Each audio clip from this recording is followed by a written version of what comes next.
High প্রিয় শিক্ষার্থী বন্ধুরা, আসসালামু আলাইকুম। আশা করি সবাই ভালো আছেন। আজকে আপনাদের সামনে আলোচনা করব বিজনেস স্ট্যাটিস্টিক্স এর তৃতীয় অধ্যায় হতে কম্বাইন্ড মিন কিভাবে নির্ণয় করা হয়। আমার অনলাইন ক্লাসগুলো সবার আগে পাওয়ার জন্য আমার চ্যানেলকে সাবস্ক্রাইব করুন, লাইক করুন, বেশি বেশি শেয়ার করুন। Let's go.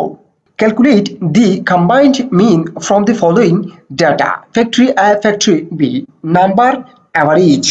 অর্থাৎ নিম্নোক্ত কিছু তথ্যাবলী দেওয়া হয়েছে, এর উপর ভিত্তি করে কম্বাইন্ড মিন বা সংযুক্ত গড় নির্ণয় করতে বলা হয়েছে।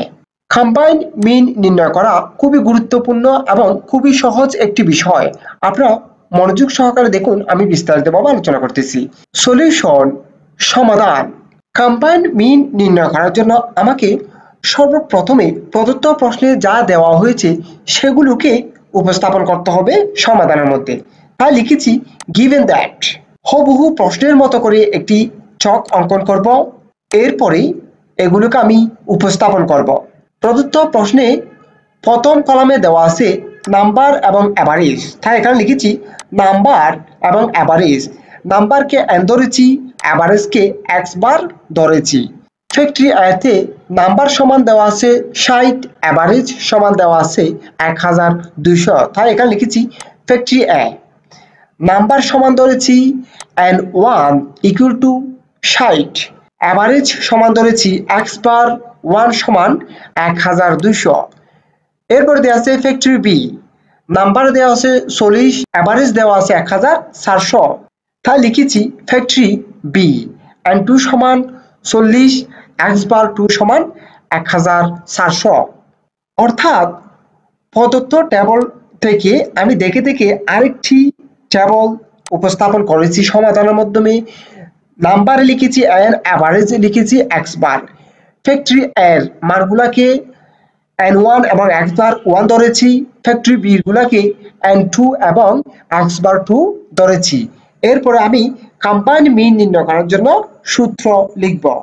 উই নো দ্যাট, আমরা জানি যে x bar 1 2 equal to n1 into x bar 1 plus n2 into x bar 2 divided by n1 plus n2। অর্থাৎ কম্বাইন্ড মিন নির্ণয় করার জন্য এটি হচ্ছে মুখস্থ সূত্র। মুখস্থ সূত্রটি লেখার পরে আমি প্রদত্ত টেবল থেকে দেখে দেখে মানগুলো বসাবো। n1 সমান প্রদত্ত টেবলে দেওয়া আছে 60, তাই এখানে 60 বসিয়েছি। x বার 1 সমান দেওয়া আছে 1200, তাই লিখেছি 1200 সূত্রের প্লাস। n2 সমান দেওয়া আছে 40, তাই লিখেছি 40 ইন্টু x বার 2 সমান 1400 লিখেছি। নিচে দেওয়া আছে n1 সমান হচ্ছে 60, n2 সমান হচ্ছে 40 লিখেছি। এরপর হচ্ছে 60 এর সাথে যদি 1200 গুণ করি তাহলে হয় 72,000, প্লাস 40 এর সাথে যদি 1400 গুণ করি তাহলে হয় 56,000। 60 এর সাথে যদি 40 যোগ করি তাহলে হয় 100। 72,000 প্লাস 56,000 ডিভাইডেড বাই 100 সমান হয় 1280। এটি হচ্ছে কম্বাইন্ড মিন বা সংযুক্ত গড়। আমি আবার একটু বলতেছি, প্রদত্ত প্রশ্নে কিছু তথ্য দিয়েছে, এর উপর ভিত্তি করে কম্বাইন্ড মিন নির্ণয় করতে বলেছে।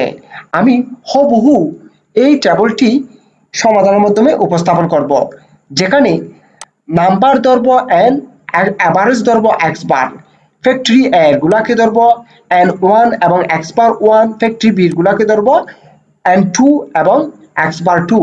এরপরে আমি কম্বাইন্ড মিন নির্ণয় করার জন্য মুখস্থ সূত্রটি লিখব।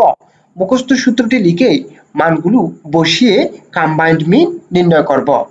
আশা করি কম্বাইন্ড মিন কিভাবে নির্ণয় করা হয় আপনারা বুঝতে পেরেছেন। যদি বুঝে থাকেন, আমার অনলাইন ক্লাসগুলো সবার আগে পাওয়ার জন্য আমার চ্যানেলকে সাবস্ক্রাইব করুন, লাইক করুন, বেশি বেশি শেয়ার করুন। সুস্থ থাকুন, নিরাপদে থাকুন। আসসালামু আলাইকুম।